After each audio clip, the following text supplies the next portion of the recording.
Welcome, friends, it's the Movie Film Podcast. Movie Film Podcast, enjoy the show.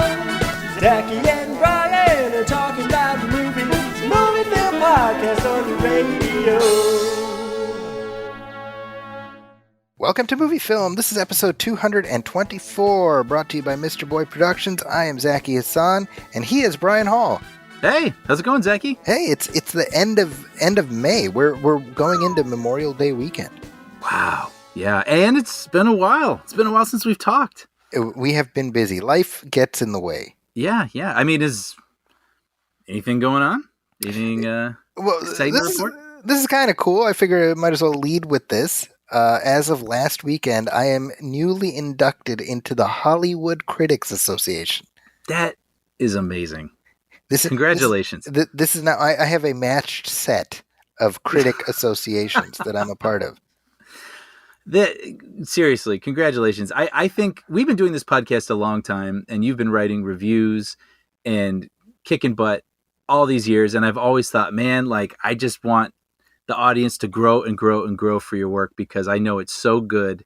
And every time you get expanded out there to the public like this, it just brings me such joy, because it's about time they had the joy of reading your work.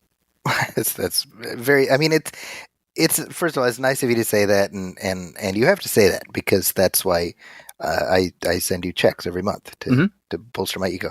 But getting this type of validation, it's it's weird, because we've talked about this before. Like, you and I have both, thankfully, in our respective fields, which kind of overlap in the middle, we've been able to achieve a lot, right? I mean, truly, like it's one of those things where when you take the high level view, you're like, man, yeah, how do we end up here? Yeah. And yet, and I think you would agree with this, there's a sense of imposter syndrome Yep. that never truly goes away. Absolutely. Like it gets subsumed more and more, and you get more confident, you feel comfortable in your voice. But there's a part of you, at least for me, where I'm like, what if they find out I suck? Like, it's so true. It's so true. Yeah.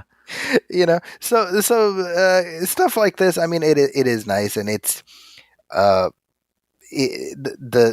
organization is peopled by folks who I genuinely admire. I like their work, and the idea that I get to be part of them.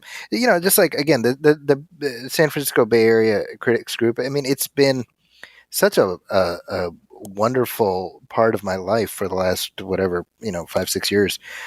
Not only because of the friendships that I've made, but the genuine professional connections I've been able to make. Right. And right. So, it's always just upwards and onwards. So it was a nice way to start my weekend last week, for sure. Absolutely. Yeah. That's so great. So I apologize, Brian, because I'm sure whatever you have to say is not going to be nearly as exciting as me being part of the Hollywood Critics Association. Yeah, you're probably right. Well, over in my corner of things, I got engaged. What? Yeah. Congratulations. Yeah. My longtime girlfriend and I, Federica, we got engaged after all these years, and it was really exciting. And it's been, I mean, we haven't recorded in a while because on my end, I've been sort of traveling and doing work and going out to, she lives in New York. And so I was out in New York seeing her, and then she's been out here, and I've just been moving into a new apartment, and that's been a whole deal. And I kind of did that on my own, which I think I talked about it last time. Yeah. I hired TaskRabbit thinking like, yeah, movers will help. But basically they're like, all right, man, like, you lift that into the couch. I'm like, what? See, that is so weird, because I have hired a TaskRabbit for like stuff around my backyard. Yes, absolutely. And I was like, all right, here's what I need you to do. Peace out. Let me know how it goes. Yeah. No, I'm wondering if I did it wrong. No, I think that makes sense. But if you need someone to lift a large couch for you. Oh, sure, because Like they're gonna, yeah, they're it's there not to a robot. Like exactly. They're there to help you do the you thing. miscalculated the efficacy of the TaskRabbit. Yeah, or the task at hand, of course, is like super specific. But like all these things have been leading to this, and then Federica came out here last week, like a week and some change, and got down on one knee and had a really nice dinner and had some great times out here. And then in about a month, she's back in New York now, and then I'm going to go out there and we're going to fill up her car and road trip it across America. Look at that. To bring the last of her things out here and be all fiancéed and stuff. Wow. See, it was super awkward last week because while you were kneeling, I called to be like, "Hey, do you want to get on a mic and do commentary for a movie?" And, like, shut up. And you kept sending it to voicemail, and I just kept calling. "Hey, I know you're there. Pick up." It's very awkward. And I'm like, life has brought us so many gifts. Beep, beep, beep, beep. And it's like your weird ringtone for me, you know? Yeah. Wah, wah, wah. Wah, wah, wah. Like, That is my ringtone. You know what's funny is I may have been among the first handful of people that you told.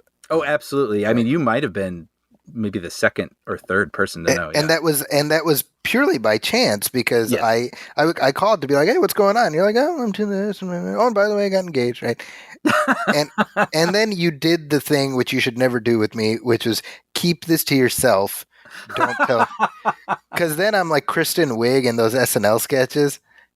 Right. Oh my god! Oh my god! Yeah, to just leap through a window. Yeah, you're like, don't tell Sean. And like when Sean, he would call me on the phone, I threw it out the window. Yeah. I put it down the garbage disposal, my phone, just so that I wouldn't answer it. Well, that is absolutely the dance you do because you're like, you have to tell so many people, right? And you want to tell sort of your immediate circle first, but then it's like trying to get to those people before someone else lets that person know. And you're like, well, you told them first, like, not that would happen, but it's this funny little like social dance you do. Yeah. But no, it was awesome. Being engaged is awesome. I am like absolutely in love with this woman, and she is a huge fan of this show. Like she texts you all the time. Well, then I'm in love with this woman too. Yeah. Yeah. But I know my understanding is she'll text you and be like, Zachy, you're so funny. I'm like, like, well, he has to do that. I mean, that's just, You're like, Brian, you were there. Like, yeah. Oh man, no, it's super exciting. So like a heads up in advance, if the content isn't dropping as regularly for the next several weeks, Mm-hmm. we'll get back to it. We'll get back to it, and then definitely everything's going to get back into like a normal sort of schedule. But I think you and I have a couple ideas of how to keep up the momentum, even while Brian and Federica see America. That's I look forward to both the momentum and you getting out there and being able to see America. Yeah, for sure. So have you been watching anything lately? Not really. I've fallen a little behind. Actually, I didn't even think about talking about this, but I started right before she arrived. I started on Amazon The Honest Thief, that Liam Neeson movie. Because that seems like it would be in your wheelhouse, right? Oh, so like I'm such a sucker for that Liam Neeson. It was like used to be the January Liam Neeson movie. Yeah, and now it's the Amazon Liam Neeson movie. Yeah, well, and it's like the bar didn't matter to me. Like I always just kind of enjoy his whatever it is he brings, and so I'm sad to report this might be one of the weaker ones I've seen. And this was one of the few theatrical releases last year in 2020 too, which was interesting. Not 2022, 20, comma TOO. But so I was like, oh wow, it's already on Amazon Prime. Let's do this. And yeah, it has this really, when it used to be like a direct to video sort of movie where you could tell they didn't have the budget, or it's like, here's a wall, let's shoot in front of this, kind of a feeling. Sadly, that's kind of the vibe I got from this one, and which is too bad because it has a really interesting premise, which I guess I should say is he's this thief who's honest. He's a bank robber, right? And he's accrued almost $9 million over the years, but then he meets this woman and falls in love and is like, well, I don't want this jeopardizing a future I could have with this woman. So I'm going to turn all my money in. Huh. And so he calls the FBI and says, in exchange for all of this money, I would like, just 2 years in prison or the most minimum sentence, visiting rights, blah, blah, blah. And no one believes him because so many people have claimed to be this notorious bank robber or vault robber, whatever you want to call him. And so they send over these 2 flunky agents over because they don't take it seriously. And the agents then realize he's telling the truth and there's $9 million. And they're like, let's kill this guy and take the money. And that's a great premise. It is. I was about to say. Yeah, but for some reason, it just feels so... Does Liam just not seem into it? No, you know what? And that's the thing I'll give him. You can tell he's a little slower. He said years ago that he's done with action films because he's like, it's going to be ridiculous if I'm doing action films. But I feel like this plot lends itself to an older actor, right? Sure, I mean, that's not the problem. It just feels the villains are incredibly villainous. Like, ho ho, no one will ever know you're gone. Kind of like. Like it lacks any sort of like texture but it's not that I go to all these movies for texture anyway. I don't know how to explain it. This one just feels a little more undercooked than some of the lesser thans of these. That's not to say I didn't enjoy it. Like I do enjoy these as just my Liam Neeson fix. Sure. But I'm sad to report that I don't feel like people who don't have that sort of desire to just watch. It's sort of like the Ernest films where you're like, I'm just going to watch it because Ernest is in it. Even as he started going to school and playing basketball and stuff, but you're like, that's Ernest. That's me with Liam Neeson. And like, if you don't, I have to pause and pay homage to the comparison of Liam Neeson's catalog to the Ernest movies. I know you wouldn't much appreciate that, but I just mean in terms of the output and the like, Liam Neeson on a train, Liam Neeson on a plane, Liam Neeson, like on a duck, Liam Neeson with a truck. Like only this time I'm honest. right. Which again is kind of a bummer because this is such a strong hook.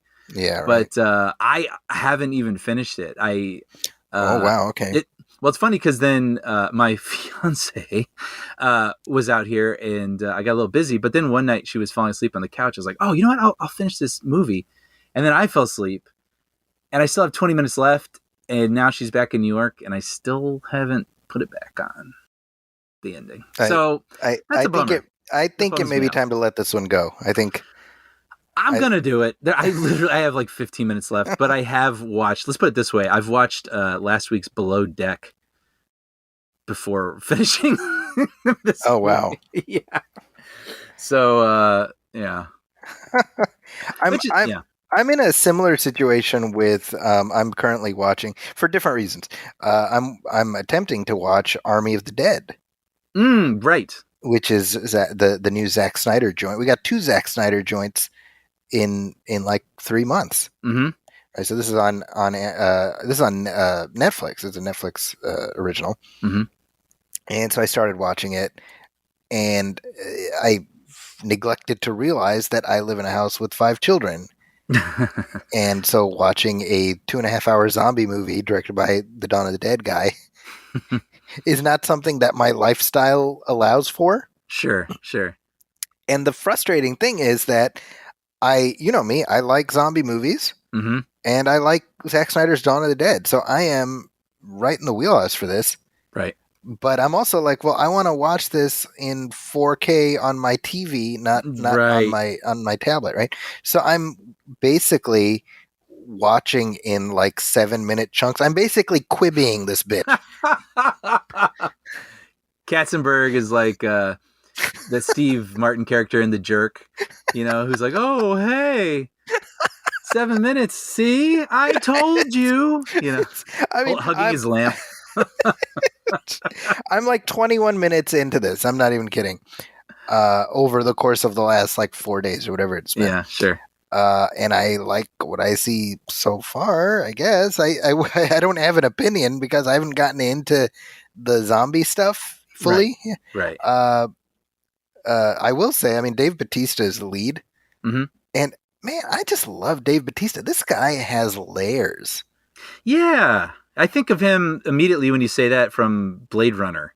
Yeah, exactly. And Right. he's not what you would expect. Yeah. Yeah. So I actually applaud Snyder for kind of an out of the box pick, Mm-hmm. because you picture more of like a Boyd Holbrook type, Right. Right. being like he's the special forces head or whatever, because Dave Bautista is kind of this behemoth of a guy, right? Mm-hmm. Mm-hmm. But it's nice to know that he will probably continue to have opportunities once the Guardians of the Galaxy stuff is over, and he'll be able to do other stuff, Yeah, because it makes me think of Dwayne Johnson, right? Mhm. And as charming as he is, he's definitely Schwarzenegger-esque in that Yes. he's always going to be like, "Why are you a kindergarten teacher?" Like Right. and everything. Right.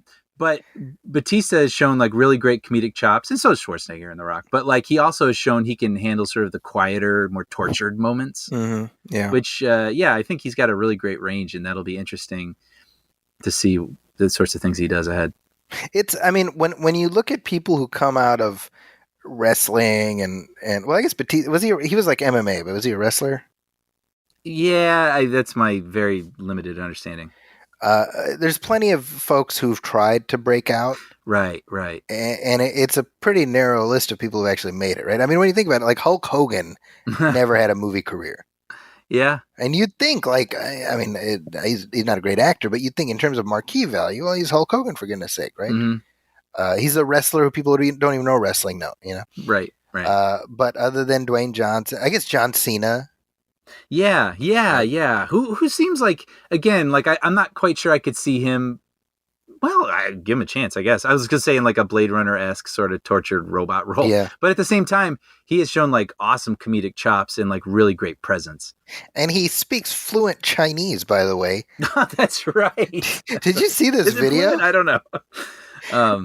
Yes, I did. Yeah. So the backstory here is that he gave some interview promoting Fast and Furious 9 where I guess he referred to Taiwan as a country as opposed to like a colony, and that rubbed the Chinese government wrong. Right. And so I'm sure the Universal people are like, listen, man, they can decide whether this movie gets released over there, so you apologize. Right. Do you hear me, Cena? So he puts out this video, and I called my wife. I'm like, check this out. And he's like, just like 3 minutes of fluent Chinese. Oh, really? I haven't seen it. Okay. I was talking to Sean about it. He's like, it looks like a deep fake. That's how convincing it is. Really? And I'm like, I would not have put John Cena speaking fluent Chinese on like my 2021 bingo card, like. That's hilarious. It's so weirdly specific. Where you get the person who actually does speak that language that well, and then you just put his face on it. Yeah, right. You just just do a digital map. Yeah. So that was interesting. Anyway, so that's you. Oh, here's one thing I saw. You're talking about Amazon. I watched the first season. I'm a little bit behind. I watched the first season of Amazon's Jack Ryan. Oh, how's that? That feels like something I should enjoy. I think you would absolutely like it because it's very much in the 24 vein. Yeah, okay. And it's Jack Ryan. He's a great character. Yeah. It's I've been in full on like Tom Clancy skating mode, and I should explain what that means. So my brother and I, we have a saying. We say whenever you get super into something and you just want to consume it all, you say skating. Okay, like skating through the oeuvre of. You're giving it too much credence. Here's the backstory on this. Okay. So, back in like the late '80s, my brother and I were visiting Pakistan with my family, and we happened to watch the movie Bloodsport. Okay. Which stars. Not familiar with it. You have not yet seen it, as listeners will know. Yeah, as people will know. So it stars Van Damme. That was like his debut movie. So he plays a character called Frank Dukes. Mm-hmm. And that character, Frank Dukes, is apparently a real guy. So the movie is quote unquote a true story, although emphasis on quote unquote, Right. And so we saw it. My cousin, who's he's like 4 years older than me, he was so into it that like later that day or the next day, he hops on his skateboard and he goes, Frank Dukes skating. Okay. Because he was in like such like blood sport mode, right? Right. So ever since then, skating has become my brother's and I shorthand. Just for like many things.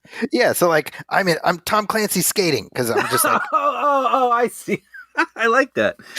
Yeah. So I realized as I said it to you, I was like, wait, you're not my brother. I need to explain this. I like that. Actually, I can apply that. I'll let you finish first, but Federica and I, before she left, we decided to go the year 2007 magician movie skating. There you go. See? It works. Right. You got Prestige and The Illusionist. The Illusionist. Yeah. And I think that's it. It's a short skate. Yeah, but it was a good. Actually, I think there's a movie called Scoop that came out that year also. Scoop? That was a magician movie, and I know this because I went on IMDb trivia for both those films, and they both mentioned this was one of 3 magician movies from 2007. Yeah. I first time hearing of it. Yeah, same. Well, the title sounds familiar. I don't know. Scoop, But, like SCOOP. Yeah. But wait, I don't want to hijack the Jack Ryan thing. So this is a good, solid series.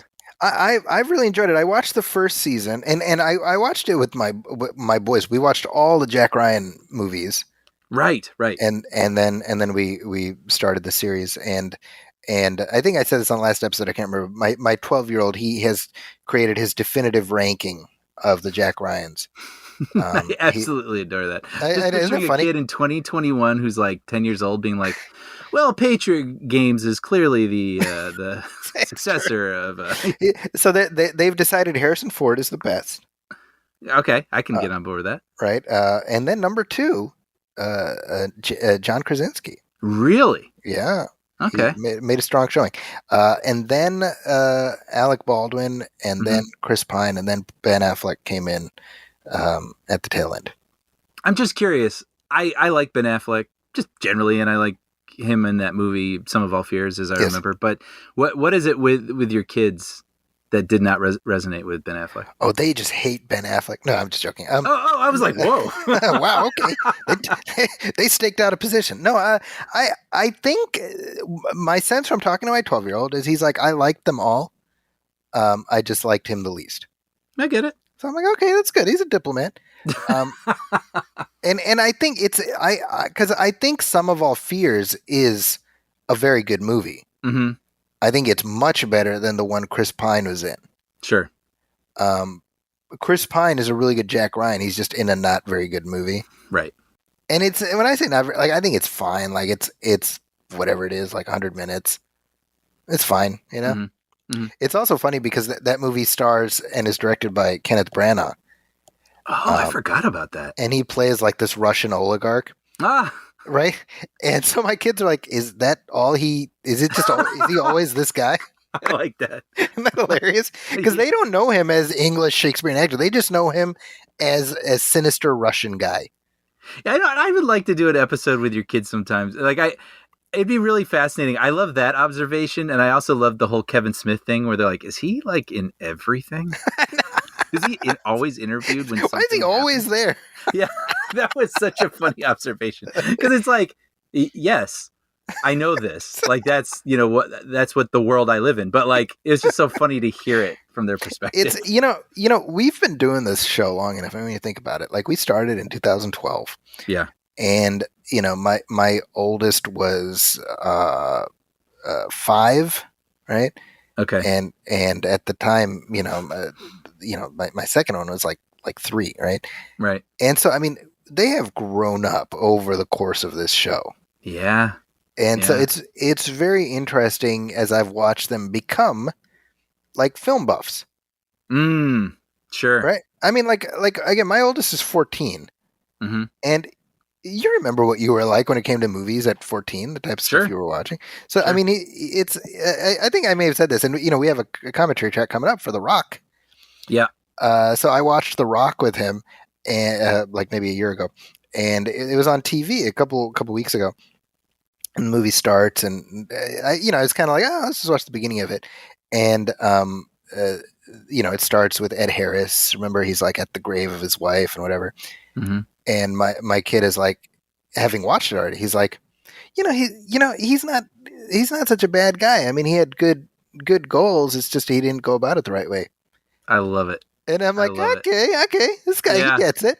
Yeah. Oh, that's so great. Yeah. So that's been fun. Yeah. So we watched the first season, and then we're into the second one now.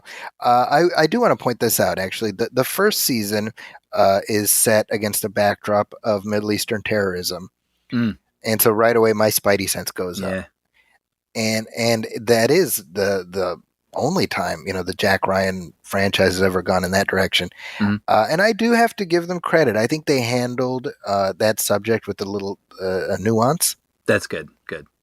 And as it happens, a friend of mine from Chicago was one of the consultants on that area, specifically Oh, about wow. the cultural portrayal. So that you are culturally accurate and you're not linking the terrorism to sort of religious belief. Mm-hmm. And I think his efforts bore fruit because I think on the whole, I'm pretty happy with what they did on that show. Ah, that's good to know. Yeah, Yeah. and by the way, it's tricky. I want to clarify this. I'm not saying that there aren't terrorists from the Middle East. I think that should be acknowledged. Mhm. My particular bugaboo is when films promote a linkage between the Muslim faith and terrorism. Absolutely. Yeah. When I was a kid and I saw people who looked like me in the movies, they were about to get punched in the face by Chuck Norris. Yeah. Sure. That Sure. was my experience. So I'm like, and the Delta Force to me is like the gold standard of absolute shit when it comes to that. Mm-hmm. So I appreciate that we're at a point where we can look at these issues and, I mean, again, be honest, but also treat them with nuance. I think that's really what's important, And I don't think that that's politically correct. No, it's just more intelligent entertainment. Yeah, exactly. Yeah. So let's take a little break, come back, talk about some listener letters.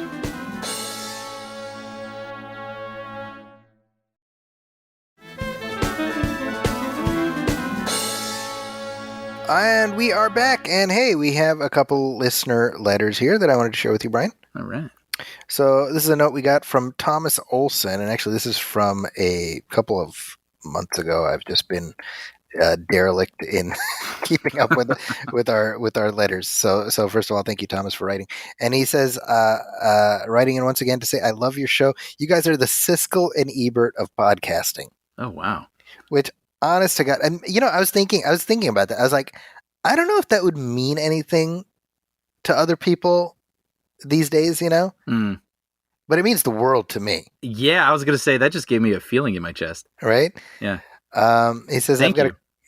Thank you sincerely.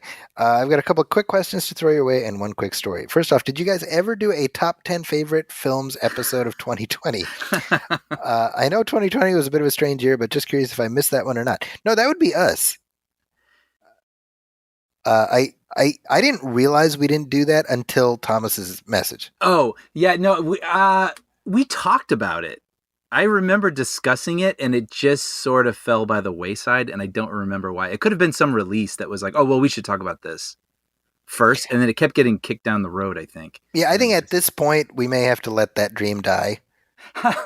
Sure. Actually, if I recall, I feel like I did make one. Okay, so maybe there at you some go. point that could be like a fun, Christmas in July sort of thing where they'll show those movies. And We should do that in like 2024. Be like, here's my favorite movies Right. from 2020.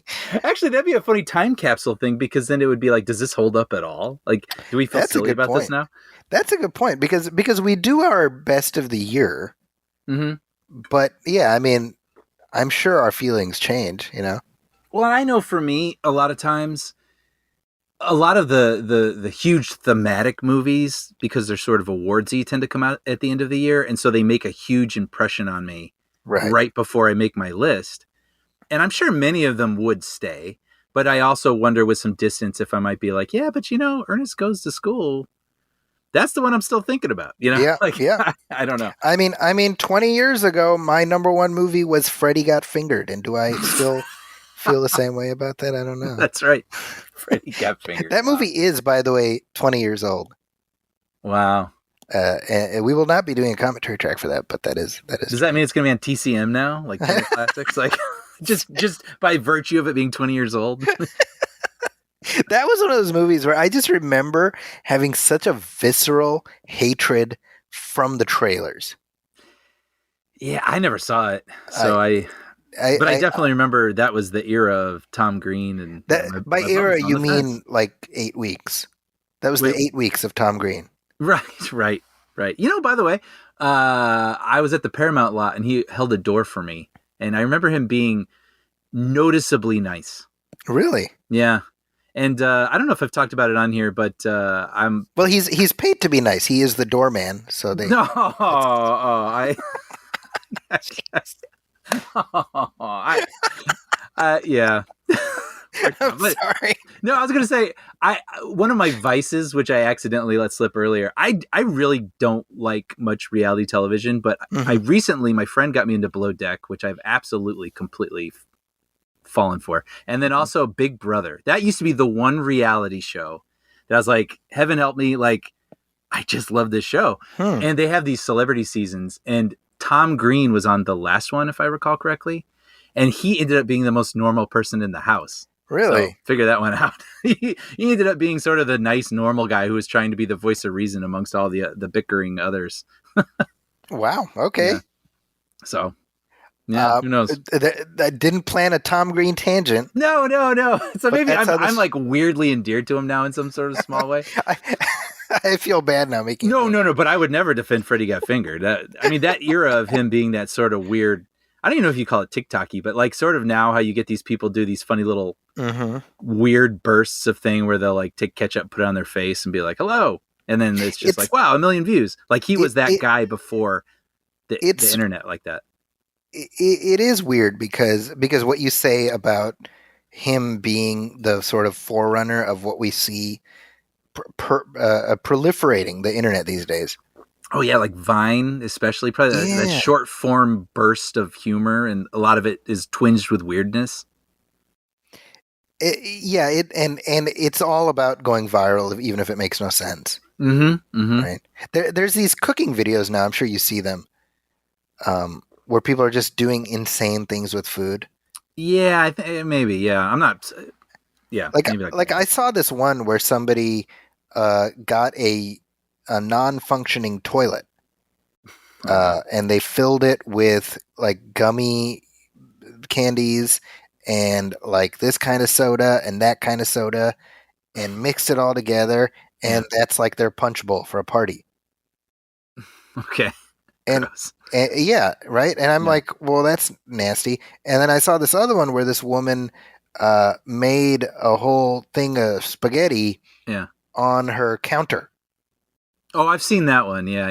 And I was like, that's disgusting. And then I saw one just this morning where this woman took a big old ball of ground beef, and then wrapped. No, I'm sorry. She took a ball of macaroni.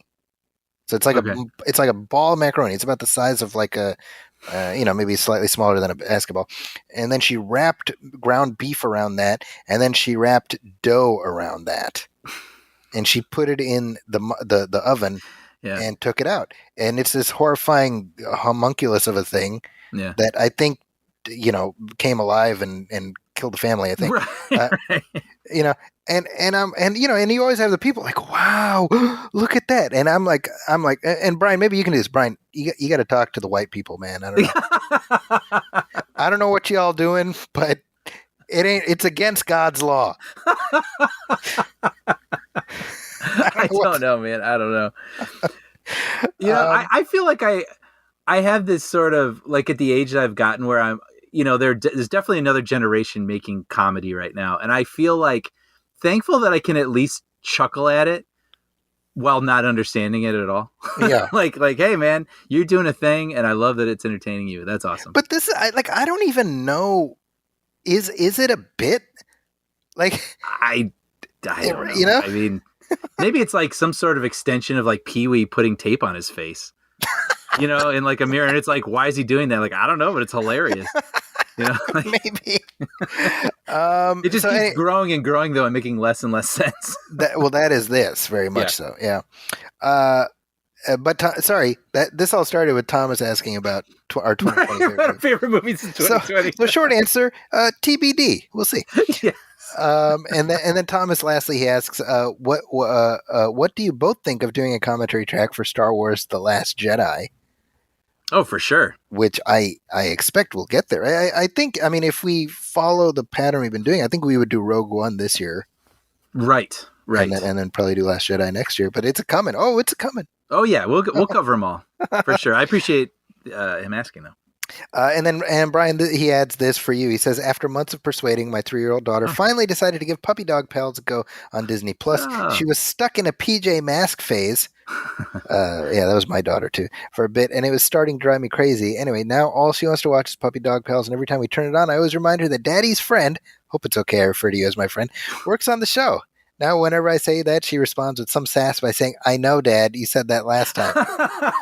Did I mention she's 3 going on 13? I'm glad that all daughters are like this, because my daughter's a little smarty pants too. Really? Anyways, I thought you might appreciate that. You have 2 new fans, and I am also glad to be moving on from PJ Mask. Oh, well, thanks, Thomas. We are absolutely friends. And like, tell that to any kid who will care until they turn on you. I'm really happy though that you're both enjoying it. I watched an episode just yesterday by chance, and I was like able to take a step back from it. It was one that I hadn't written, and I was like, this is really good. This is cute. It's like actually got a heart. You know, you're so into it. It's like sometimes it's hard to take a step back. You know, You almost see the math of it sometimes or something, but like, or you worry like that didn't work but yeah, I'm really happy that people enjoy it. I'm very proud to be associated with it. Absolutely. So thanks, Thomas. Yeah, thank you, Thomas, for writing, and thank you for continuing to listen. And here is a note we got from Corey Hebine, and he says, hey, movie film, a few episodes behind, but I have a couple of questions about episode 221, Space Jam and Suicide Squad trailers. During the discussion about watching the Mighty Ducks movies, Zachy kept pronouncing Emilio Estevez as Emilio Estevez. And that seemed odd to me, since I've only heard his name referred to as Emilio Estevez, and not Emilio Estevez. Just wondering if Zachy only knew it as he says, Emilio Estevez. Or does Zachy just not care how Emilio Estevez should be pronounced? Like, if you saw Emilio Estevez on the street and he tips his hat to you, would you call him Emilio Estevez or Emilio Estevez? Brian, how do you pronounce Emilio Estevez? Which, by the way, I'm reading along with this. Like it's written out. You know what I mean? Like I should mention this, that Corey sent this email. Now, he just wrote the name the exact same way. Yeah, like 15 times. Yeah. And so I emailed him back. I said, listen, I'm happy to read this, but you need to send me a recording so that I understand what you're saying, because I genuinely, my brain didn't grok to the fact that there's like different pronunciations. So Corey is saying Emilio Estevez. Mm-hmm. Zachy is saying Emilio Estevez. Mm-hmm. Now, again, I want to emphasize, I didn't realize it was pronounced the other way, partly because I've just always pronounced that name with the emphasis on the second syllable. And so I actually Googled it, and I saw that it's typed, there's an accent on the second E. So it would put the emphasis on the second syllable, Estevez. Mm-hmm. However, I wanted to make sure, because I think Corey asks a valid question. How does he pronounce it? And wouldn't you know, I found this audio clip from an interview that Emilio did just a couple of years ago. This is pre-Mighty Ducks Game Changers, but it is relevant to his name. So take a listen to this. Okay, so we had a debate the other week, Emilio, about pronunciation when it comes to your last name. Sure. Now, Eric, who is Latino, and he agreed with me because I was like, it's Emilio Estevez. That's right. That's right. Yes, Eric wins. So there we go, Corey. I think if we were to encounter Emilio on the street, he would say, get away from me. But as the police dragged me away, he would say, thank you for pronouncing my last name correctly. Emilio Estevez. Yep. Okay. Yeah, I think I said Estevez. And I don't, it's probably from some trailer or. Yeah, well, I would, like when you say that, and when Corey said that, I was like, oh yeah, I guess that is how it's been said. But my brain didn't click to that because it's just, I've always said it the other way. Mm-hmm, mm-hmm. And it is interesting, actually, because he has talked about this, about being uh, uh, being Latino Mm-hmm. and how, I mean, his dad, Martin Sheen, is Ramon Estevez. That's his real name, Oh, interesting. right? And he took the name Martin Sheen because at the time he was coming up, they were worried that people wouldn't want to watch an actor with that name, right? Hmm. And he talked about how that was always a regret that his dad had Right. because he essentially threw away his own dad's name. Mm-hmm. And so when Emilio was first coming up, that was something that his dad was like, you should keep your name. Mm. And to his credit, he did that, and it,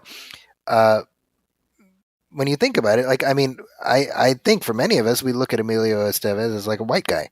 Right. Yeah. I think And like I mean- Breakfast Club jock white guy. Yeah, right. sort of thing, And it's yeah. like, well, no, I mean, he's Latino, and they're Latino that encompasses a lot. Mhm. And why not have that be part of people's experience? Mhm.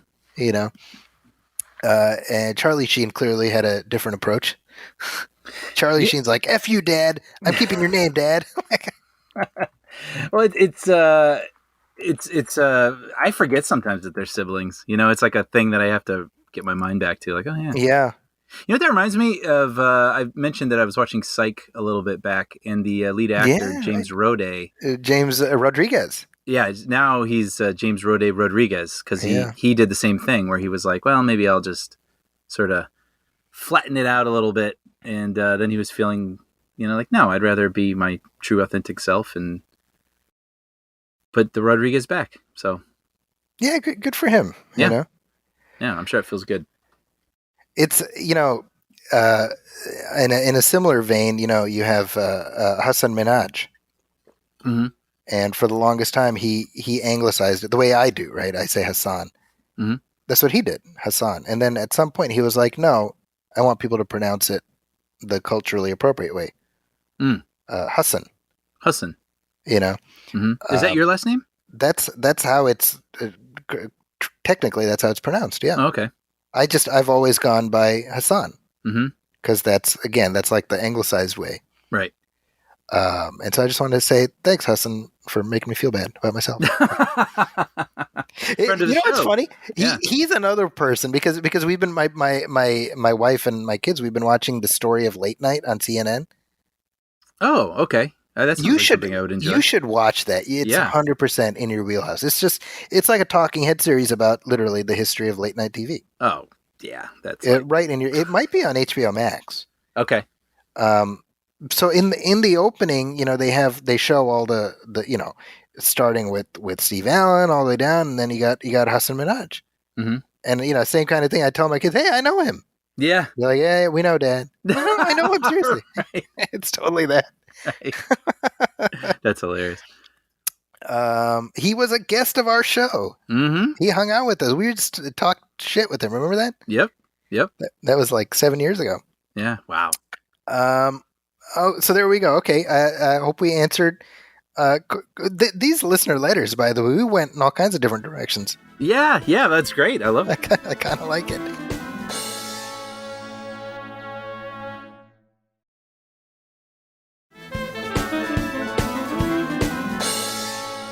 And we are back. And hey, there's a lot of headlines to catch up on, Brian. It's been a month. Yeah. It's been quite a month. I feel so far behind, so I'm actually kind of excited to go through these with you. Well, to start things out, we have some sad news, and that is that Charles Grodin has passed away. Yeah. It's interesting seeing people reflect on Charles Grodin because obviously he was, an iconic figure, certainly in the 70s and 80s and onward. But I think for some people, and I count myself in this category, I think the first time I ever saw him was probably Beethoven. It's me too. So this funny kid. Like the first time I became aware of him as a person was Beethoven. I had seen King Kong previously. Oh, I see. Sure. But which for me Beethoven was a delightful surprise seeing him that way. Right. Yeah. Like for me, it was was that Charles Grodin in King Kong? It was like that. Yeah. Oh, that's funny. And then he was sort of, like in So I Married an Axe Murderer, when he had that cameo as just Right. sort of this curmudgeonly guy. I knew who he was, and he made these sort of cameos, I think, building on his persona that a generation before me knew, Mhm. you know? Like I had only recently seen Midnight Run, which I know, again, for a certain set, that's like a modern classic. Such a but good movie, though. They're both so good in that. Yeah, for sure. Him and Robert For De Niro. sure. And like he's in Muppet Caper, I think, Great Muppet Caper, right? So Mhm. Yeah. I knew him sort of more as like the cameo guy, but gleaned what his sort of persona was. So it was kind of interesting to see that he was this fixture on the Tonight Show where he was just as acerbic, right, with Johnny and whatnot. Well, and what's funny is I remember him from the late '90s, where he became like a political talk show host guy. Oh, see, I don't even know that. Yeah, on CNBC, he had a talk show. Oh, really? Yeah, and it was kind of like a Tom Snyder type show. Oh, okay. So, he wasn't like, doing stupid pet tricks and stuff. It was like a discussion show. And that was, I remember being a kid. I mean, this would have been, again, like when I'm in the tail end of high school, but I really enjoyed watching that whenever I had the opportunity. Wow. So and this is after Beethoven.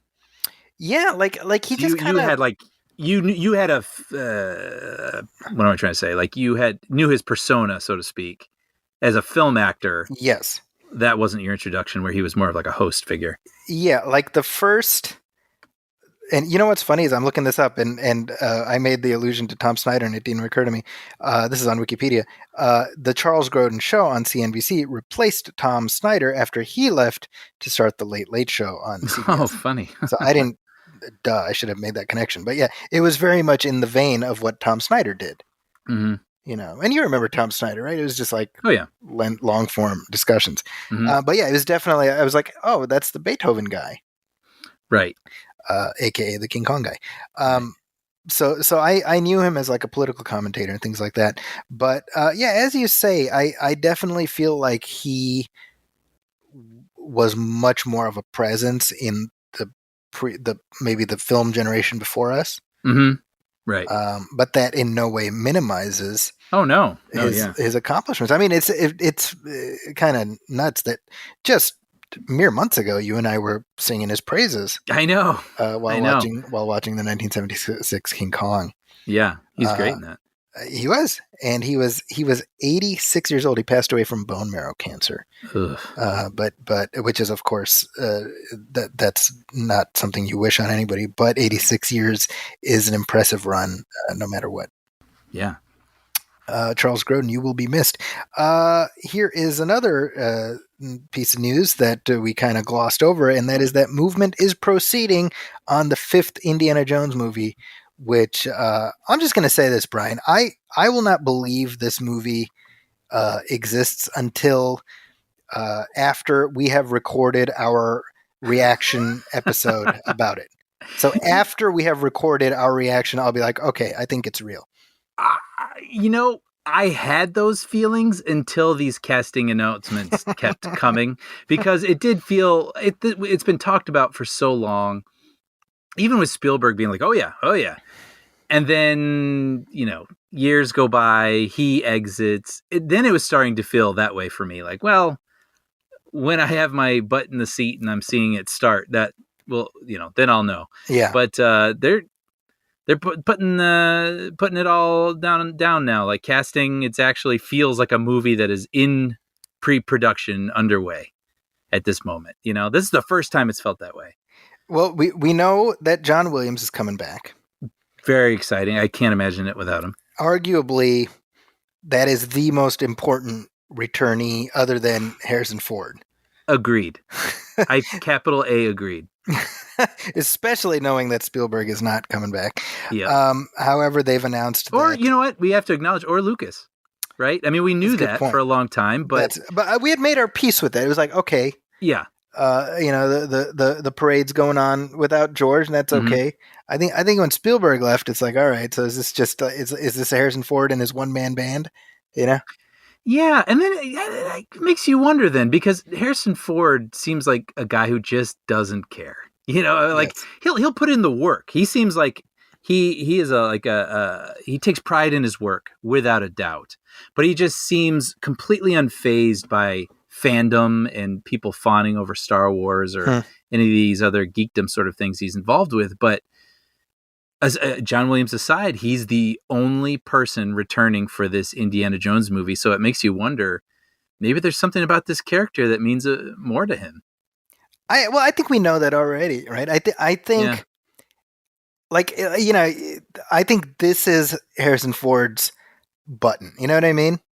Yeah, but you know, it's always felt so collaborative between, of course, Lucas and Spielberg, but especially Spielberg. I mean, you even see those behind the scenes pictures, and it's like him and Spielberg dumping water on each other, acting Right. like goofy little kids. Like it seemed like like it was almost their thing or something. So for him to forge ahead without any of these other people, Yeah.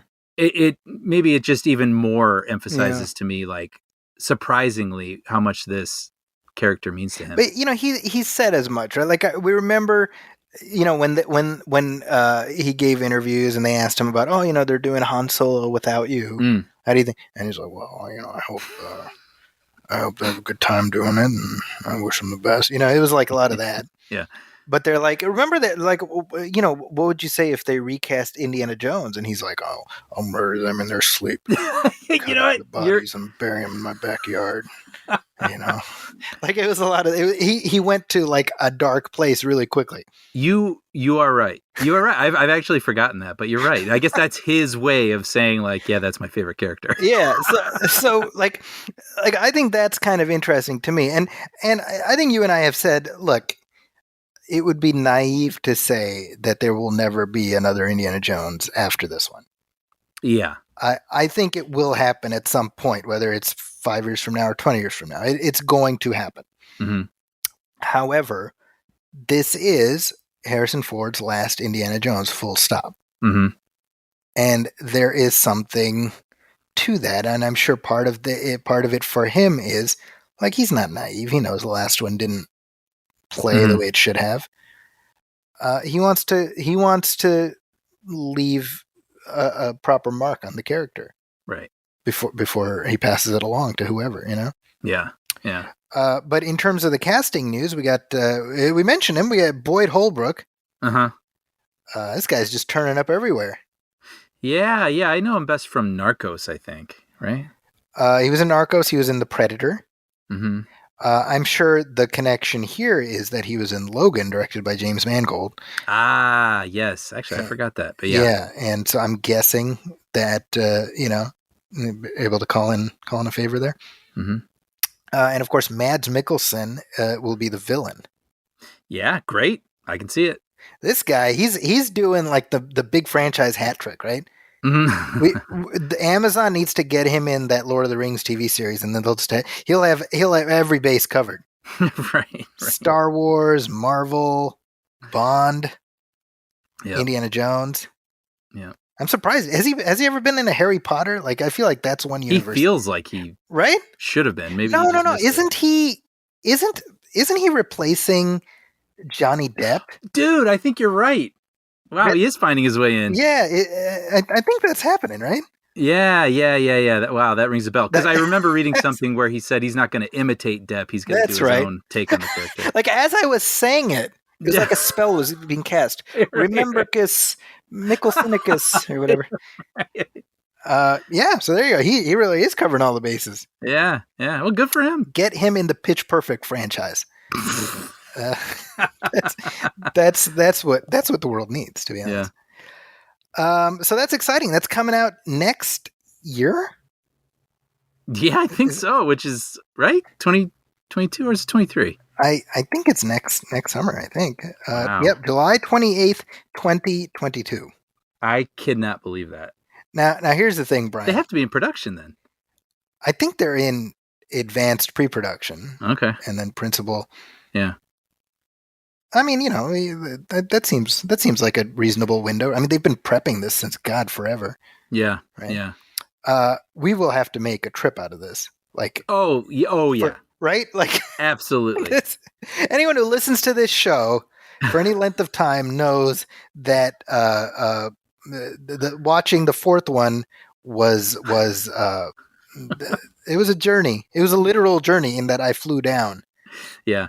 to watch it with my friends. So I feel like for the sake of tradition, if nothing else, we gotta make that happen again. Absolutely. Oh man, now I'm ready to put it on my calendar now. I'm looking forward to it. So here's a thing which is not all that surprising, but a bunch of new releases now are, now that we are gradually shifting out of the pandemic Mhm. and Hollywood is figuring out how best to do release. Warner Brothers had their thing this year where they Yeah. were like day and date everything. With the HBO Max, right? And through HBO Max, and they pissed everybody off doing that. Right. All the filmmakers.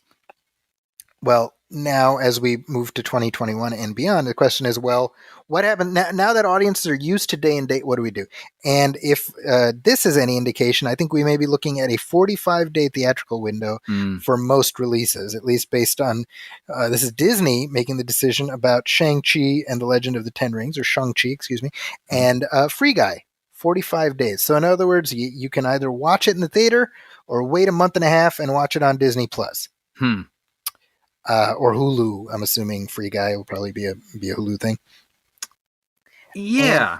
And so we've cut the window in half from the traditional, what had been 90 days, roughly, to now 45 days. I mean, as people have home theaters now,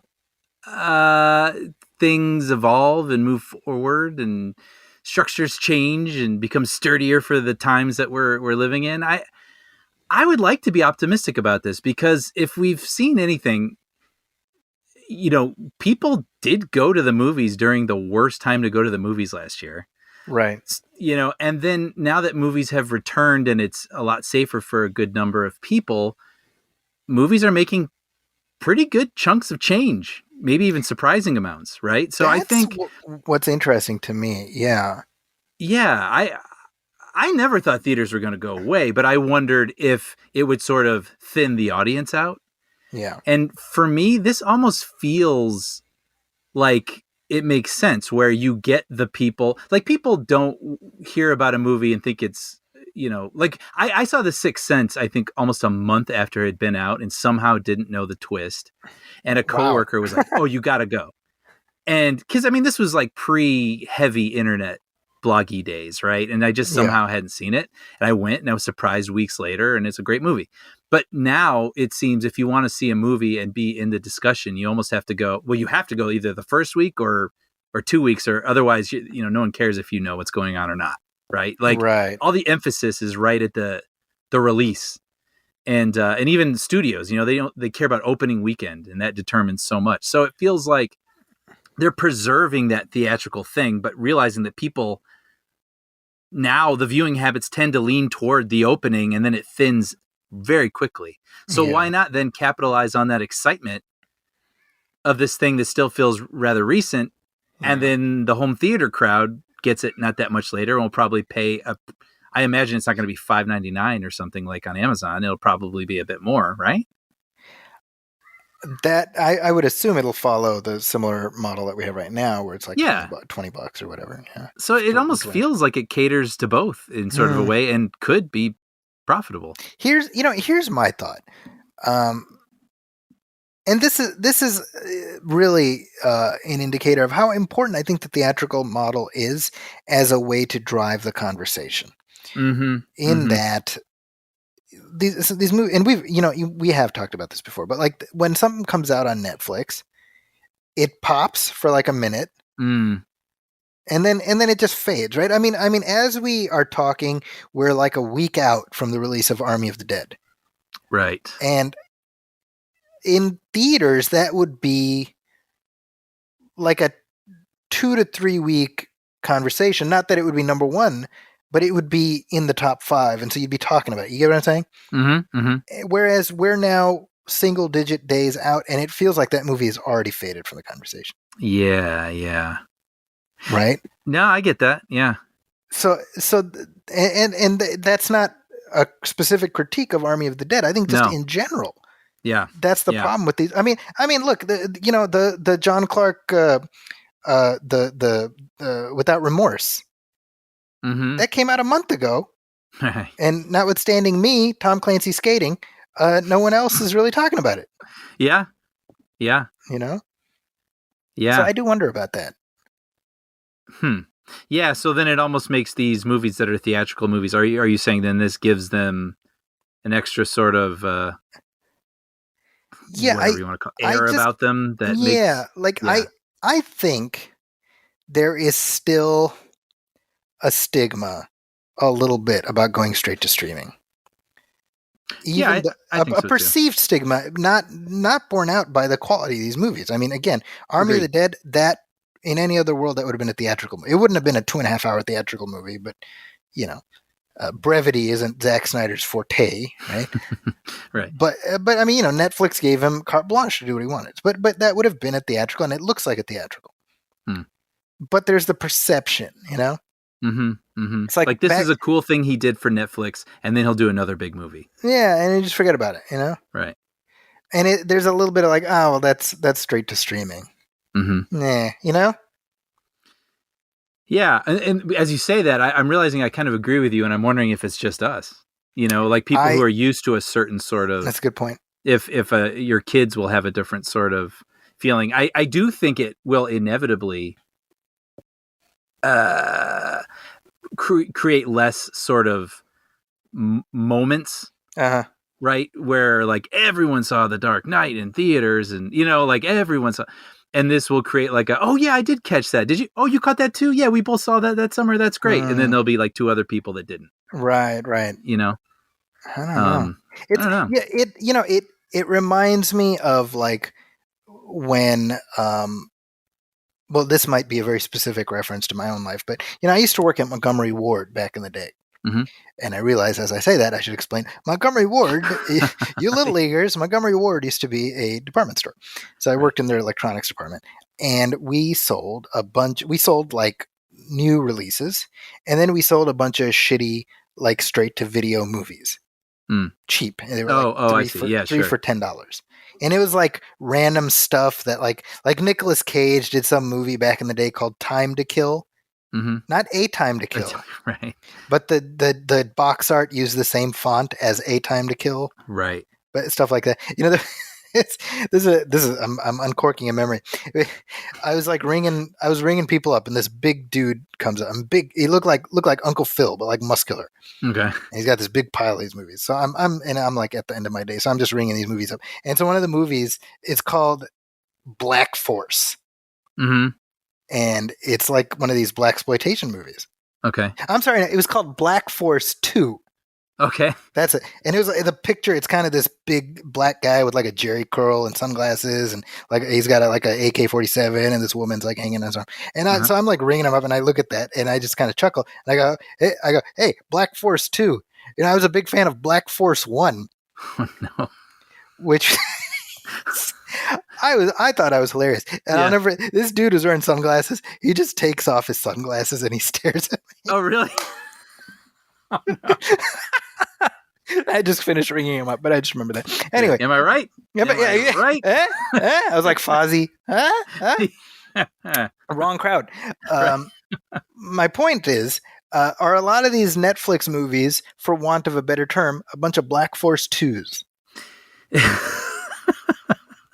Some of them. I mean, see, I got us there, Brian. There was a point, I gotta say. But it's, I thought I saw, I could be off on this a little bit, but I thought I saw at the beginning of the year that Netflix was promising a movie a week. Mm-hmm. That's too much. It's too much. Like, they cannot all be Sound of Metals, right? So, and then if they're all being released by the same company, and like, well, what distinguishes, what makes one more special than the other? And some may be better than others, but we won't know because we need someone to tell us, versus the theatrical thing where there's maybe a bit more word of mouth. And it's the other interesting. thing, I don't know. We're having a moment. There's a shift. Yes, I think what you're saying is very apt. Like we're going to have to take like a high level view once all the dust is settled. Mm-hmm. And this is going to sound counterintuitive, but I wonder if it's in the best interests of the films to give the filmmakers carte blanche, Yeah. which sounds controversial, me saying that.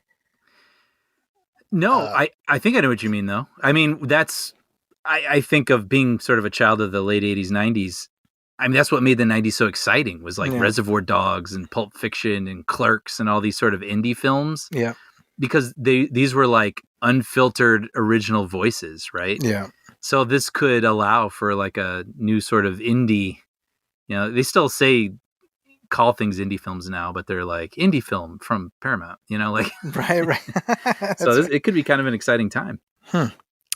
Well, we shall see. hope That's so. the story. That's a story that will continue on. However, it is connected to our next story, which is obviously we are living through the streaming boom right now, and I fully expect the streaming bust is like right around the corner as these things go. But everyone is trying to get their fingers in the pie and get some part of that sweet streaming cash.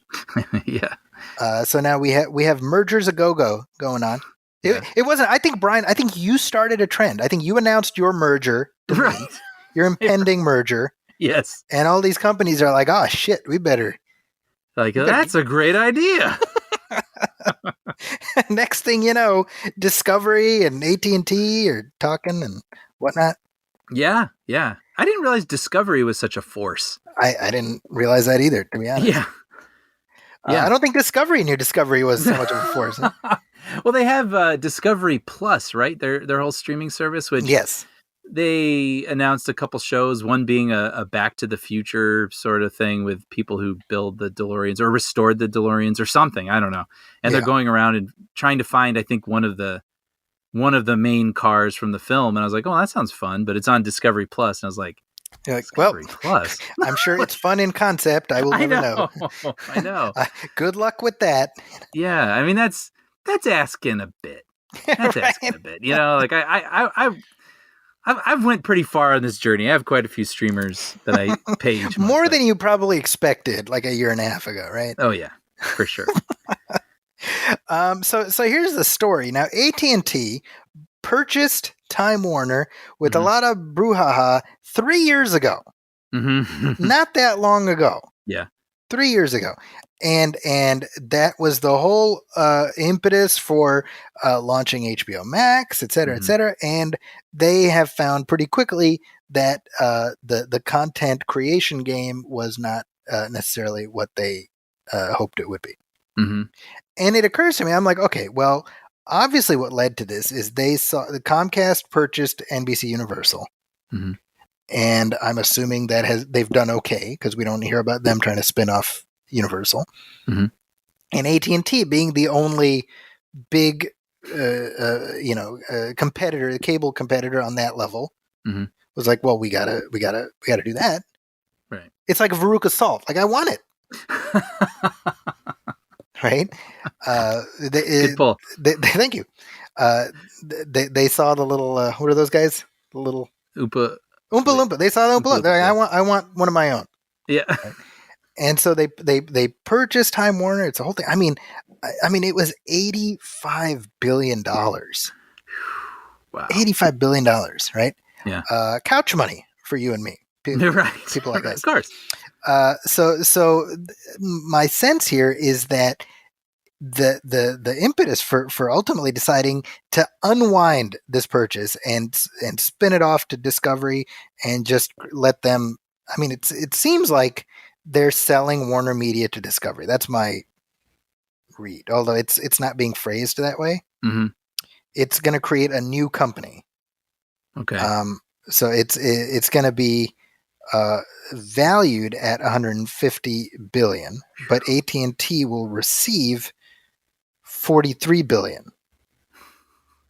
So I don't know how the math works because billions, like my mind stops paying attention to anything after billions. Right. I'm just like blah blah blah blah. That's all I hear. Right. But I think HBO Max has not performed the way they would have liked. That's my sense. You know what's funny? I just unrelated to this, before we hopped on, I was reading an article, I think it was on Vulture, where they were talking about the lessons from HBO Max of how to do a streamer right. Sure. Which is interesting because it seems its menu, its content, all those sorts of things are pretty sturdy. Yes. But yes, maybe it hasn't accrued subscribers. Yeah, and I think that's, in terms of content, I'm going to say HBO Max is up there with Disney Plus. Yeah, I'd agree with that. In fact, they have more diversity of content than Disney Plus does. I think Disney Plus has the benefit of all the big brands being in one basket. Absolutely, yeah. I think HBO Max, I've enjoyed it. That being said, I mean, it feels like the money people had no idea how to roll it out in a way that would actually get people interested. I mean, like right as we record this, the Friends reunion special has just dropped. I have not watched it. Same. But if you remember, this was the big Ballyhoo thing. Like they were gonna, they planned to launch with this and use it as a gateway to watch the episodes, right? Because HBO Max is the only game in town for that now, right? And I was just reading that each of the Friends actors got paid $2.5 million. Wow. For this. Wow. Can you imagine just to sit around and go, "Hey, remember this?" That's what I'm sort of fascinated by, right? Like, so in other words, just to get these friggin' people to show up, right? You're out, whatever it is, more than 14 million. I don't know. I mean, think about that. And they probably, they hang out anyway. Right. And think of what they're getting still per year from residuals. Yeah. Yeah. So, and don't get me wrong. I'm not blaming them. Like, no, they can get it. This is important. Yes. I want to be very clear about this because people were upset. They're like, how is it possible that they're worth that much? And I say, if somebody's willing to pay me $2.5 million to show up and just fart around for 90 minutes, you're goddamn right. I will take it. Agreed. Agreed. And if you say you wouldn't, you're a freaking liar. Right. So if AT&T is rolling up a dump truck of money, I mean, think about this. It's not an episode. It's not like here's where they are, 15 years later. It's just them. Like being like, hey, remember Gunther? Remember that asshole? Like whatever they say. I don't know. I'm assuming that's a direct quote of somebody. Yeah, I think it was in the little teaser for it.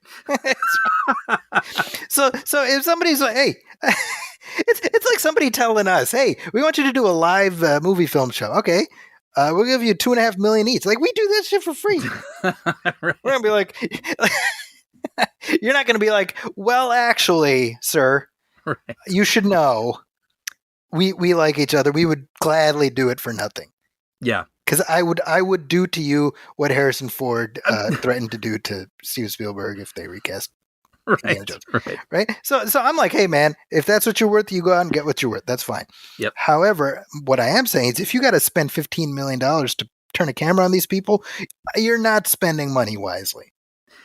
I don't know. I honestly don't know what I'm sure there's some sort of metric, but assuming, I mean, you look at these streaming shows now, like The Office, who knew that would turn into what it did, but it became this insanely valuable IP, right? And so then, of course, like Peacock, I think they have it right. They must right now. And like they wanted to be the people who had it exclusively. Right. And Friends, which went off the air in like 2004, remains one of the top draws for a streaming service. So I can imagine HBO wanting to capitalize on that and thinking like, well, if we can get anything new, they're never going to do a new episode, but if we can get anything new with one of the top 5, IPs still out there today, I mean, whether it's worth that price tag, I don't know, but I can understand why they thought it would be incredibly valuable.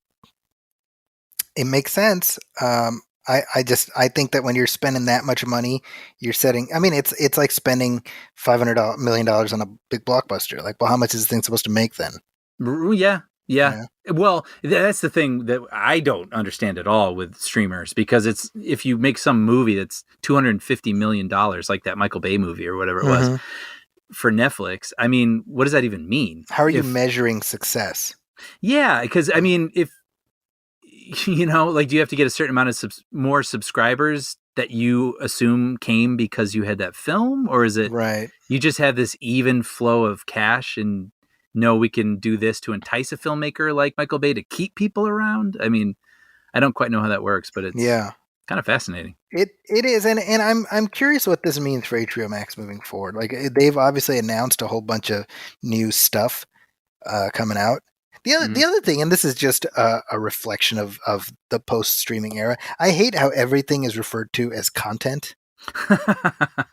Right. Right? Oh, we got to keep generating content. It's like, well, Right.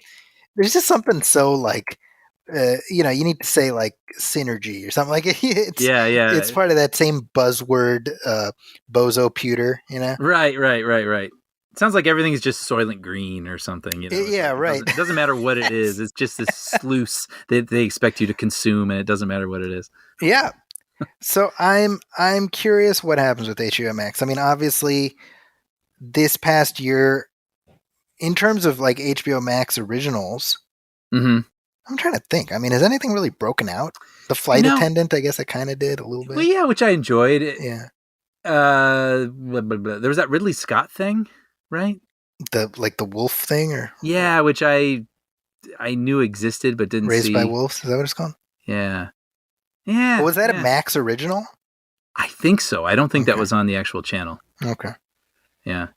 And then you had obviously the Snyder Cut. Of course. Right. Yeah. Sorry, go ahead. No. Well, I was going to say that Joss Whedon thing, the Nevers. Is that Nevers. Max original? I think that's just HBO. Okay. See, now this is a problem because we don't know. We don't know which is which, right? And so I think that we both have it though also makes it like, well, I don't know, I have it. Yeah, right. That's true. I mean, something like the Snyder Cut, like I think it's great that it got made. Mm-hmm. But was that a thing that was going to drive traffic to that site from people to that app from people who weren't already inclined? I don't know. I would just blindly guess yes, but to what degree I don't know. That's the question. Yeah. Yeah. And here's the thing.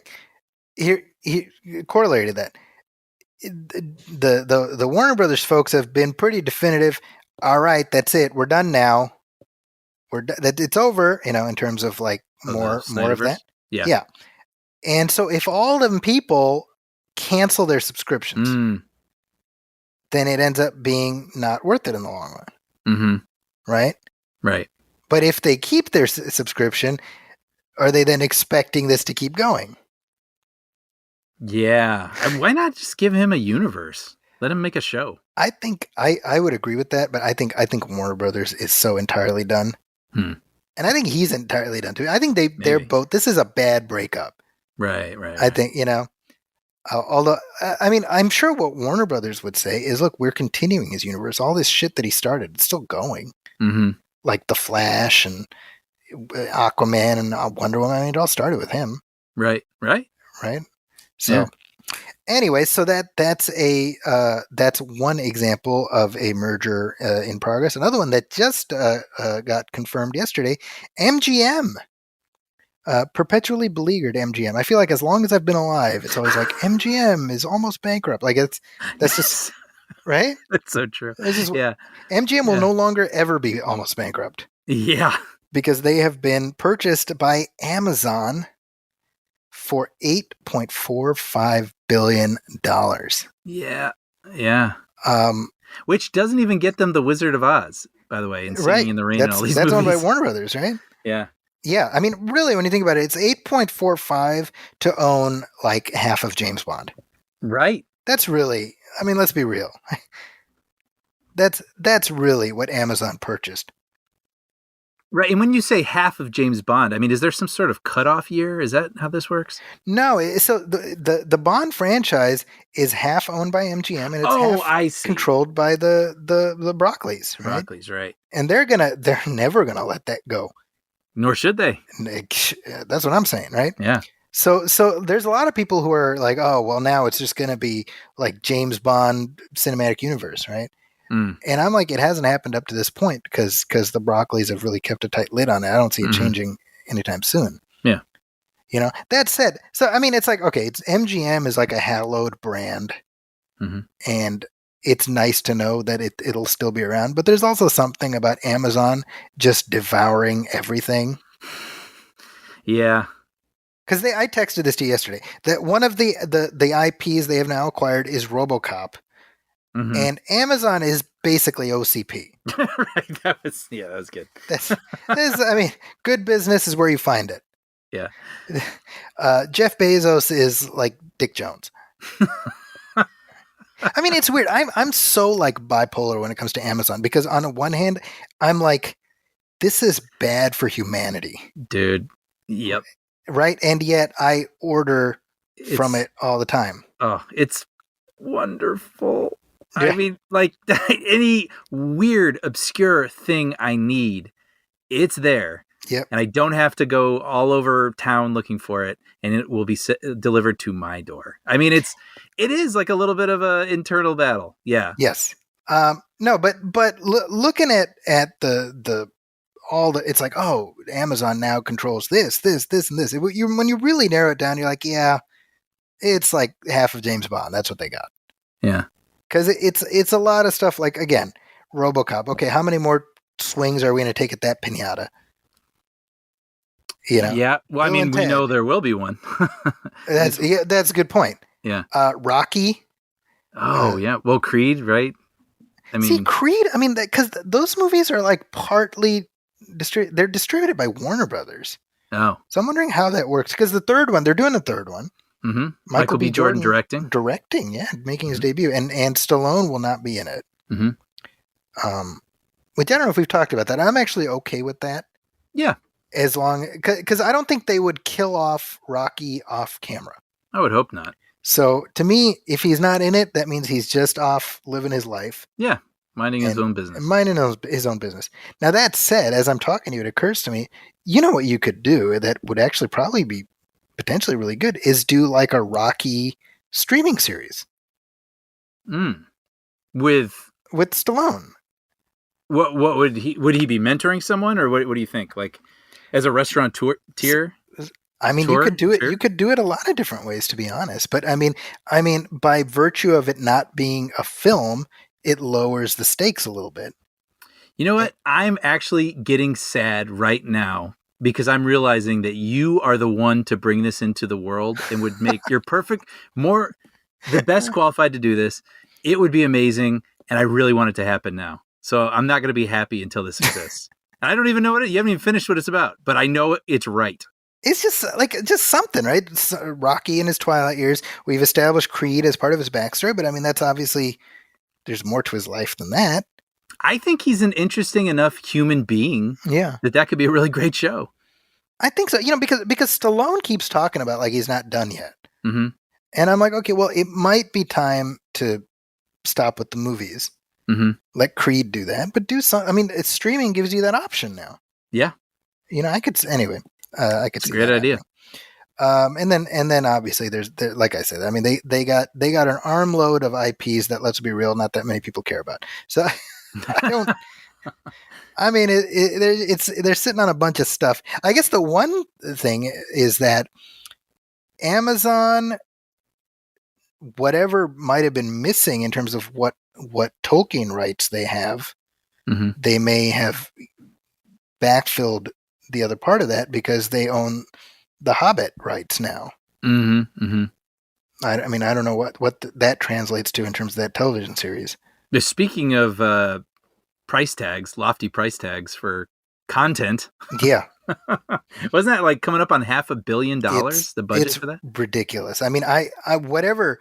I mean, I know I shouldn't even be thinking about the money because it's not like it's coming out of my pocket. Sure. But I'm going to expect like some kind of transcendent experience, just by virtue of how much money they spent.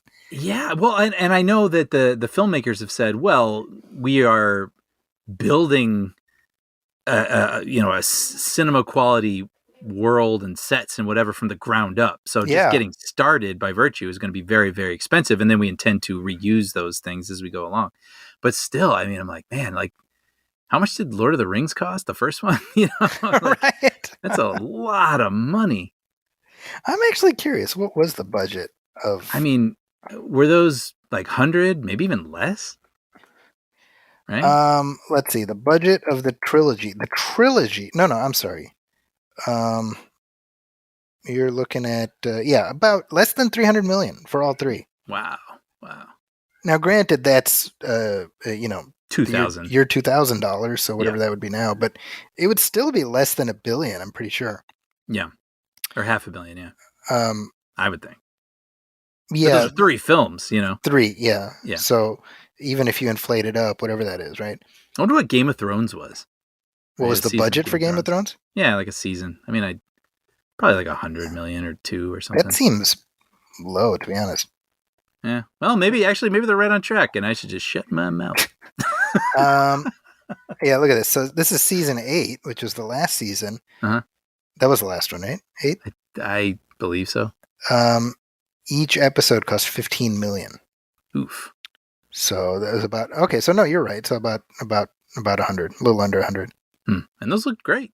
Yeah, and yet you talk about a show that was forgotten as soon as it ended. I mean, at the drop of a hat. Right? Just crazy. I mean, that thing was a phenomenon. I know people said Lost was going to be the last show that everyone sort of wrapped up together and was part of the big cultural discussion, but Game of Thrones came close. It did. And then within 36 hours of the finale, which I've not seen, but by all indications, it was just one big, long, wet fart for 90 minutes. I mean, it was like everyone just got up quietly and left the auditorium and nobody cared, Yeah. It's kind of amazing how that can happen. I mean, they keep talking about these spin-offs coming, and I'm just like, well, I mean, I wonder if I wonder if there's an audience for it, Yeah. I hope so. I know someone involved, so I'm wishing the best for it.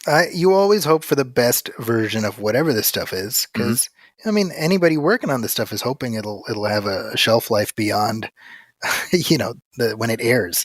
Yeah. I mean, I didn't think we'd be reflecting on this, but it was like the seasons that were the strongest had the books as blueprints, right? And it seems like when they had to go off on their own and kind of imagine how they would wrap it up, it just didn't have the support structure that they had before, and it just felt a little wobbly. Well, and what's weird to me, and admittedly, I mean, I didn't watch the show, so I'm not super well versed in it, but was the ending reflective of Martin's intent? You know what? I don't know. I feel like they had been told how he was going to wrap it up in case he passed or something. Okay. But to what degree they followed that, I actually have not been that invested to really know. But yeah. Okay, because I mean, you'd think, I mean, at this point, it's become like a joke. Like the books will never get done. Yeah. Right, but I mean, you'd think he would have wanted to get out ahead of the show. Oh, I know. Because will people even care when the books if it ever is released? Yeah. I mean, obviously, a certain set of people will, but maybe less than would have several years ago. Yeah. Well, while we're talking about perceived disappointing endings, I think this is as good a transition as any, given that I hear some music. Whoa! We haven't heard that music in a while. I know. Right? Well, Star Wars, The Rise of Skywalker, it is now, it came out either a year and a half ago or 500 years ago. There's a smaller theater near where I live, and it still has Star Wars 9 on its marquee. Really? Yeah. I mean, obviously due to the pandemic. It was sort of a half first run, half second run theater. So when in March, it was still playing there, and it has. You almost wish they'd keep that up indefinitely. Like it would be like the real life version of the Space Jam website. Yes. Yeah. Right. Or just kind of, it's just this little artifact of a time when that existed. It does give me feelings. Yeah. Well, here's the thing. I mean, you and I, we've talked about The Rise of Skywalker, and I think we had some complicated reactions, but I think we're sanguine. I think. Yeah. So, I mean, anyway, with a year and a half of distance, obviously, J.J. Abrams has had opportunity to reflect on what was a fraught production process for The Rise of Skywalker. And so he was asked, now this is in reference to Super 8 coming out on UHD, which Okay, so Super 8 to me was like an indicator of what Abrams does, which is a pastiche Mm. that makes you think of that other thing, but isn't necessarily as good as that other thing. Right. So some of the red flags were already there. But anyway, he was asked if the Star Wars sequel trilogy would have benefited from having a plan from the very beginning. Mhm. And I thought he gave a response that was actually quite nuanced. Right. Which is being boiled down to, yeah, they should have had a plan. That's not exactly what he said. Right.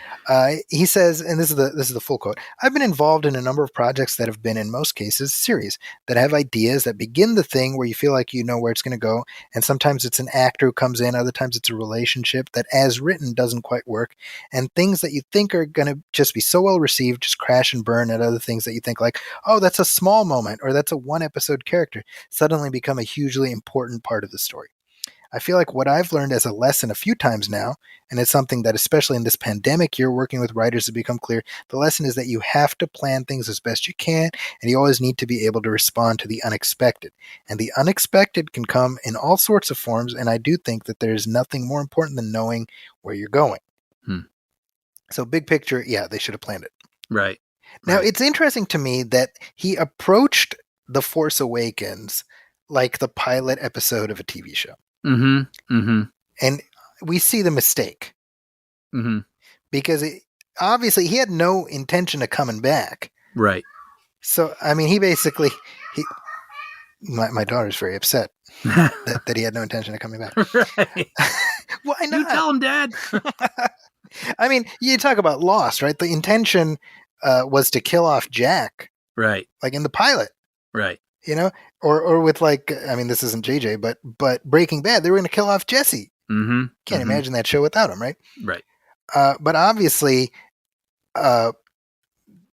setting the balls in motion and then letting Rian Johnson, interpret it however he did, and then being forced to come back and be like, oh, okay, let's like change course now. It turned that movie into what it did. Right. Which, and I know, like, it seems so obvious, but why not have it mapped out and then you tell Rian Johnson, hey, here's where I see things headed. Yeah, and it doesn't even, you just have these sort of broad strokes. Yeah. This is the arc I see for this person. How you get there, surprise me. Have fun with it. But this is ultimately what the theme of this is. This is what the story is. This is, yeah. It's the thought of like, well, we're going to hire these great filmmakers and we're just going to let them do it. I can applaud that, but I'm also like, this is the Star Wars sequels. Like, you get one shot. These are the Star Wars sequels forever now. Right. And I think that they're fine. But I can also say, well, there's things that might have been better. Right. Right? Yeah. It's weird. I think as of last year, Dave Filoni got promoted to some, like, he got a boost in his title, like Chief Creative Officer or something like that. And that's nice. I think he deserves it. But there's also like, why didn't you have someone doing that job for like the last 8 years? Right. Right? Yeah. No, I agree. That said, there's lots of great Star Wars stuff coming up. So I do think it is kind of nice that the sequels are just one part of something much bigger. And that's nice, Yeah, and as we've said many, many times, I mean, we're always going to have the OT. We've kind of come around on the prequels in recent years, and the sequels will always be there, and I'm sure I'll stop on them on TV, and they probably won't.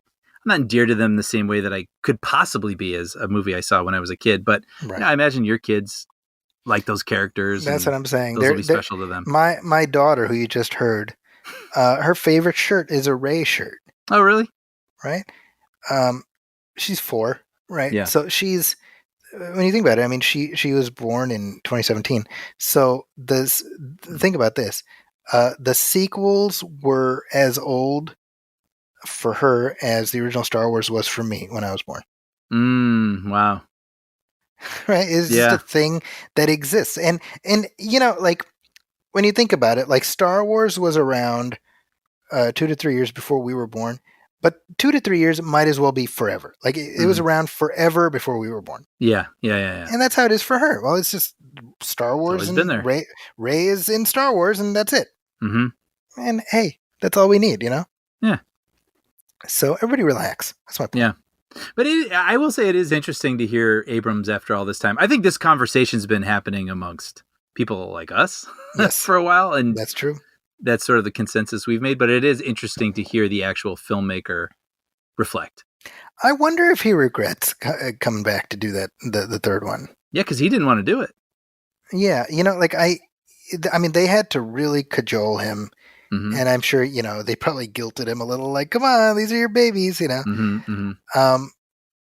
But because I think Force Awakens certainly was at the time very well received. I think it's generally still well thought of. Mm-hmm.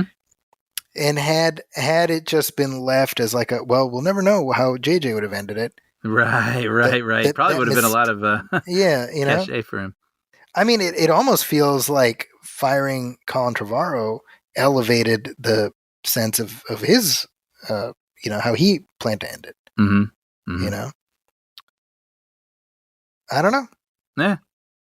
J.J. Abrams, what's he gonna do next? Well, He's a curious person. I do believe he's talented, but I believe he also has some edges that yes, could stand to be. He's smooth, pastiche but, guy. Yeah, but I don't He's know. at Warner Brothers now, right? Yeah, I'm just curious So- what the next original J.J. Abrams movie is. There is no original J.J. Abrams movie. I think we established that. It's all a riff on another thing. Holy cow, you're right. Yeah. I mean, Super 8 to me was the thing where I was like, this is a very skillfully made Spielberg pastiche. Yeah. But Yeah. I'm like, I'll just watch E.T. Yeah. Like, you know, Yeah. I think he's a very skillful filmmaker, and I think he's also a talented writer. But I don't know. It's just, I don't know if he has like a fully original idea. And then, you know, I'm going to talk myself out of this. Are there any truly original ideas? Isn't everything a riff on something else? You know, maybe he would be well served with a co-writer, right?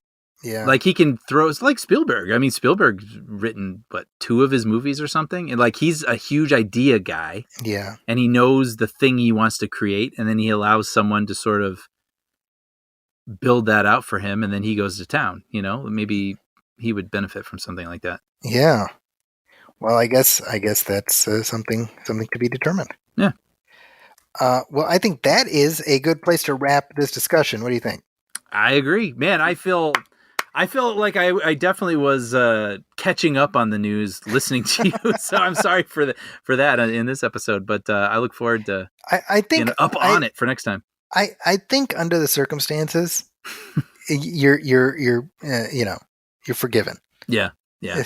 You've had other stuff going on in your life. Yeah. It's fun to hear it, but I can't say I missed it. I wouldn't trade it. I wouldn't trade it. Well, as we wrap things up, I want to first of all, I want to thank everybody who was messaging me asking where the new episode is. That's nice. Aw. It's nice to be wanted. Yeah. So here it is. So shut your yapping. I'm complicated. I'm like, thank you. No, thank you. We've got a fun commentary drop in very shortly. We talk through The Rock, which celebrates its 25th anniversary this year, and I'm very excited to talk through that. So that's coming, and we got some other fun tracks planned throughout June and throughout the summer. Yeah. If you have any questions or comments for us, please email us at moviefilmpodcast@gmail.com. You can also hit like on our Facebook page, facebook.com/moviefilmpodcast, and message us there. As always, please go to iTunes and leave a review, leave a star rating. Every little bit helps. If you want to reach out to me, you can find me on Twitter at Zaki's Corner. That's ZAKIS Corner. That's also my website, justanda.com. Also look for my articles at the San Francisco Chronicle as well as at IGN. I have a piece up at the Chronicle right now where I look at the newest Law and Order show, Law and Order Criminal Intent, and I specifically look at it through the perspective of the last year after the death of George Floyd, whether police, a cop show is something that really the world needs right now. Mm-hmm. I think the piece turned out pretty well, so I'd love for you to check that out. I'd like to check that out. I haven't seen that. Well, I will send you a link. Cool. And what about you, Brian? What do you want to hype up? I still have episodes of Puppy Dog Pals coming out, as always, on Disney Plus, Disney Junior, and Disney Channel. And this is the which season of that show? 4, I believe. Fourth season. Wow. Okay. Yeah. Well, if you do get a summer vacation of some kind, I hope you do enjoy it. Not just you, Brian. Everybody listening. I intend to enjoy mine. Yeah. And like I said, we'll be back soon with our next commentary track as well as our next regular show. Thank you, everybody, for listening, and we'll catch you next time. Welcome, friends, it's the Movie Film Podcast. Movie Film Podcast, enjoy the show. Zachy and Brian are talking about movies. Movie Film Podcast on the radio.